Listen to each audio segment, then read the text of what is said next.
Goes on.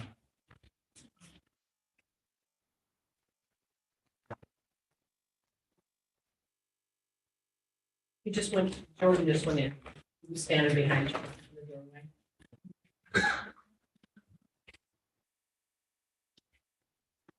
There you go. Okay, today is Thursday, August 24th. This is today's Public Safety and Emergency Services Committee meeting, and we'll start with a pledge to the flag, please. Pledge allegiance to the flag of the United States of America, to the republic for which it stands, one nation, under God, indivisible, liberty, and justice for all. Thank you. Ready for roll call? Ganga, here. Ellers, Sutherland, here. Sierra, Dasty, Here. Ramos, here. Mike, Here. 2 out. Okay, first up, we have Deputy Commissioner Mack from the Department of Emergency Services to update us on the flood damage in the Highland Falls, West Point, Cornwall area, and also the farmland, I guess, in the Black Dirt region. Motions for discussion, please. So moved. Second. Welcome, Deputy Commissioner. I hope you got some good news from FEMA for us, but I guess we'll wait here. No. No? No. What you got? The request for individual assistance in SBA has gone to FEMA. Senator Schumer has endorsed it, like he's written some messages to them requesting they hurry up and do it. They have not, it's just sitting at FEMA. Did we meet the criteria, at least in our opinion? We very objectively met our criteria. We had 50 major homes. We have 110. Destroyed were 15 and minor were 100. And there's a couple other categories that really don't have, but yeah, we far exceeded it. And now it's just a political decision. It's good to know at least that well, not good to know that we've exceeded it, but good to know that hopefully help is on the way with Schumer endorsing it. Now, what are we up to with the 311 line? Is that still active? People can still call there? They can still call there. They're no longer getting handled by the social services folks that were filling out the forms. It's not going to do them any good to call at this point. You know, so I wouldn't keep advertising it as just a call because all they're going to get is, I mean, if they have questions, we can answer the questions, but we no longer need them. And we had, I can't remember the calls, 900 inquiries. Okay. Now, with respect to FEMA, if we do get approved for individual assistance, is there max amounts that people can collect or how does that work? It's very limited, actually. What's that? It's very, very limited, their amount. And it varies with each disaster, how much money they allocate. So I don't have a fixed number for you, but I can tell you that it will not make anybody whole. They will not get back where they were pre-storm. This is supposed to help them just to essentially meet their basic needs, is the words in the document. So they're not paying for the structures or they'll pay a portion of the structure? What do we? They'll pay a portion, you know, they'll try to, they're going to want you to have insurance, first of all. And what they'll do is they'll try to augment the insurance to help people get themselves back on their feet. And then they can take an SBA loan. So if IA is declared, also what falls into that is SBA, Small Business Administration loans, are about 3% that they can use to with very friendly terms. And what we would do is either of those are declared, we will set up a resource center for the residents to go in, and they'll bring their receipts and they'll make their case, and the FEMA folks will help them to understand what they can and can't do. SBA will get anyway.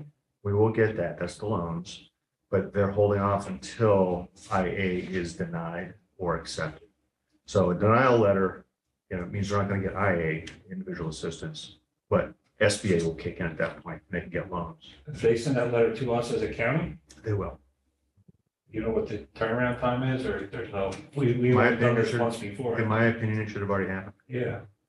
But see, now we've also got, you know, Southern California and Maui, FEMA's, you know, problems. So we're now, the one benefit we had was we were the only show in town.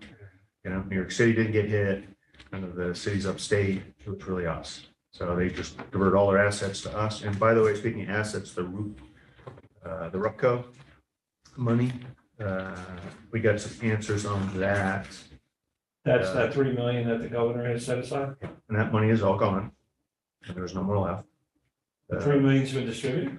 Well, it hasn't been given out yet, it's been allocated. So 315 people made inquiries. There were 206 that were eligible. So far, 19 have been approved. Looks like another 57 will be, that uses up all the money. So you could change the threshold. So all you people want. did qualify within those income limits. They did. And we haven't heard any provisions for the state to do anything better? 3 million was it? No, and the other downside to the RUPCO money is that if you get money from that, and we do get declared for individual assistance, you cannot get that money from FEMA. You know what I mean? It just, it offsets. So if you got $20,000 from RUPCO, and then FEMA says you can have $20,000, you're not getting the 20,000 because you already got it from somewhere else. Did FEMA, I think there was a plan where they were gonna pay us to, like, to prevent damage in future storms, is that Yeah, something? it's hazard mitigation, Right, and we've been doing that for years. And we're continuing, our hazard mitigation actually runs up this month, I think. We have to resubmit the plan. Dominic Green does that. right. And that rolls annually, there's money there? No, I don't remember the time frame there. It's, you do it per event. So like after Sandy, Irene, they did, hazard mitigation. We have a consultant that we've hired that helps us with that. So, but he's now in Maui. So, Okay. Anything else you can update us on with respect to this? no, I do know that, according to the mayor, Highland Falls, nobody has started rebuilding those very, very damaged homes that were, pretty much they were illegal apartments. Those residents have since found places to live, so nobody's on the street, nobody's in a shelter. They have since moved on to other places, but those buildings are not being rebuilt because the landlords don't have the money for that, which they can get with the SBA once it's declared.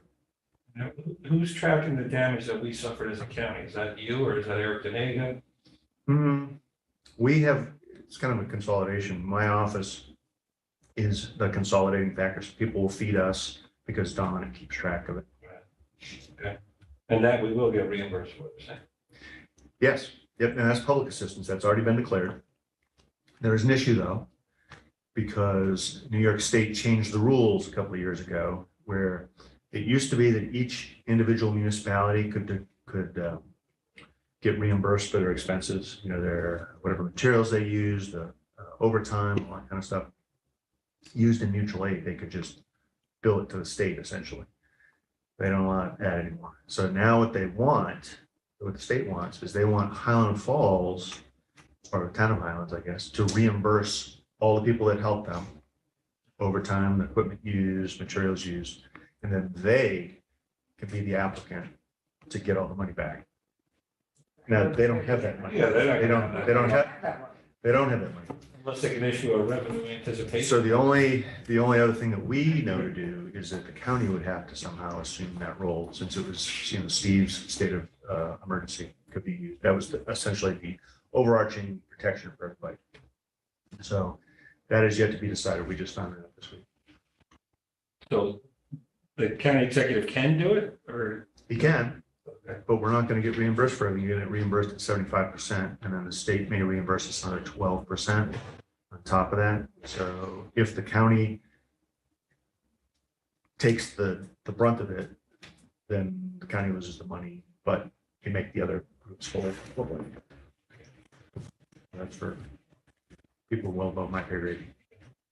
Anybody else have any questions? All right, seeing none. When is Brendan's official last day? Or has he already hit that?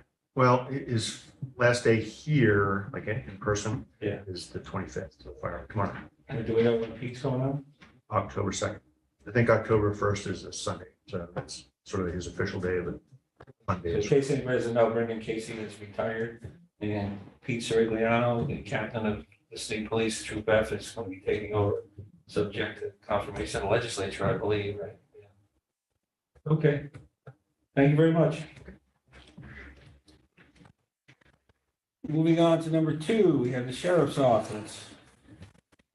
we'll start with letter A, request to create one confidential secretary to the sheriff, grade 12, upon the incumbent obtaining permanent status in the new position.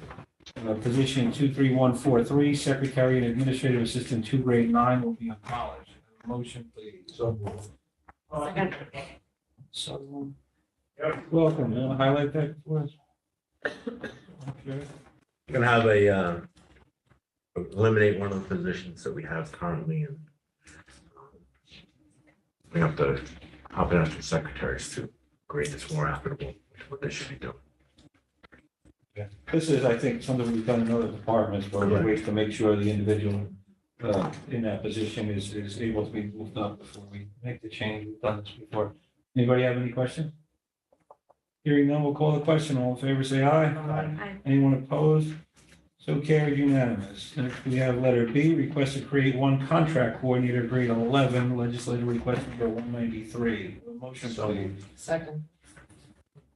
For us, please. Sure. Currently, we have a sergeant on the roadside and Captain Potter on the jail side to do a lot of our grant coordinating. It takes a lot away from their duties that they do now.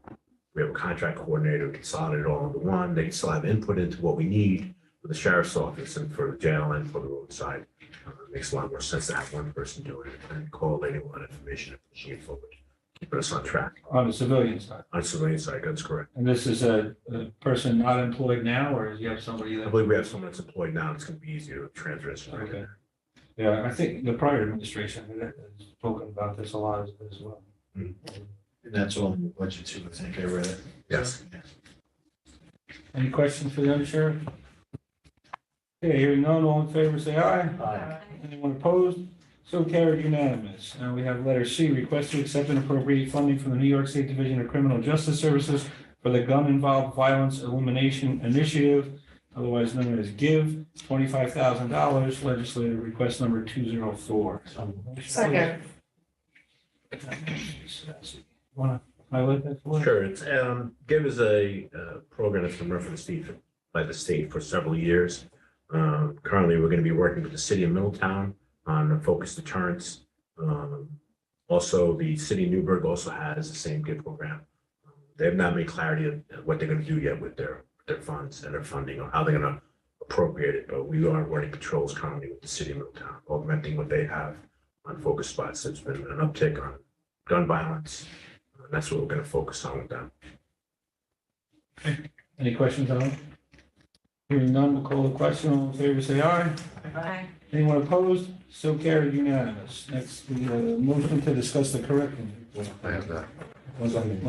Second. Rob? Go ahead. Today, we had a head count of 335. Our ICE head count is 59. Our current border revenue as of this date is $2,339,551. We currently have 12 vacancies with 4 that are long-term out on 207C. We have 20 people that will be hitting our line on Saturday to alleviate some of the overtime, and 5 weeks from that, they will have another 13 that will be hitting our line to also alleviate overtime. Hitting your line means they're I gonna, mean, they're going to be working in a position of a correction officer versus finish training. now this is that class of 30-something? 33. They came through that fast, huh? Well, we got 20 of them that are going to hit the line this week. And once the other 13, the ones that didn't hit the line, the 12, they have 5 more weeks of training. As soon as those 5 are done, they come back, those 13 go out. We did it to alleviate the overtime. We split it. Yeah, We formed like a hybrid, so this way there's more manpower working in the facility quicker. And that's great you were able to find that. it alleviates the overtime a little quicker. So when they all come on, will you be fully staffed or not? No, we'll still be down. We'll have 12 vacancies and we have another 4, I think, this month are retiring. So it'll So be 16 down. So will you run another class? we're going to try to run another class right after this one. So Can you use the same test? we're on the same test. They're off the We same. didn't run through that list? Was that many people? No, we're running off the same list, but from the time we started the process of bringing these people in, these vacancies occurred Right. with people retiring, et cetera.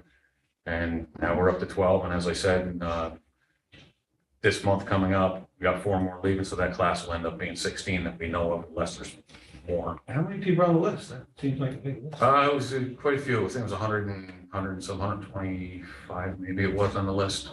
That's great. But after that list will be done. That gets pared down because some of them don't qualify, some of them started the background process, did not qualify, so it pairs down quickly, or taking other positions elsewhere. Yeah. And we'll start the process again. But industry-wide, you hear there's a huge problem hiring corrections officers, so that works very We're well. rather fortunate in Orange County that other surrounding counties have a lot of trouble recruiting and getting people to come in. Must be a great place to work. Anybody have any questions on the correction report? All right, hearing none, we'll move on to the sheriff's report. Motion for discussion, please. Second.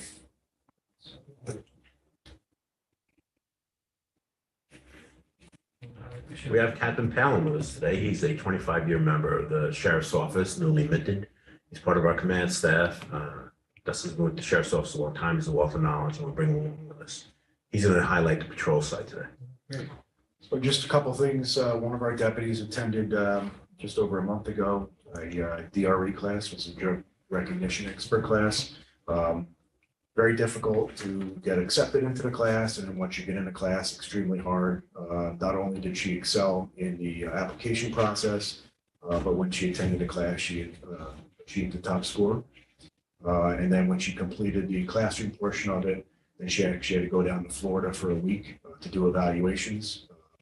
And so it's a great tool that we have. She's available throughout the county to assist our agency as well as any of the others in the ability to acknowledge if somebody is impaired by a drug.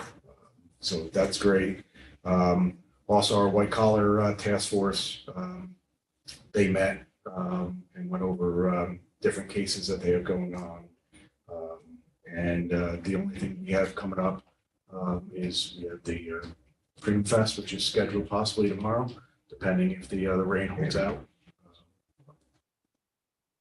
Back to our DRE, if she gets called out, also, if she gets called out by another municipality or even by our own agency to come out and do an examination of a impaired driver, that money is reimbursed through a Stop Your Drive program. And also to cover the shift for someone else to have to come in while she's doing it. So is that like if someone's like smoking marijuana or Smoking marijuana, controlled substance, if they're taking opioids or what have you, there's certain field tests that they go through. That I put them through. She's an expert in it. There's not a lot of them in the field. So it's really good to have one here in Orange County.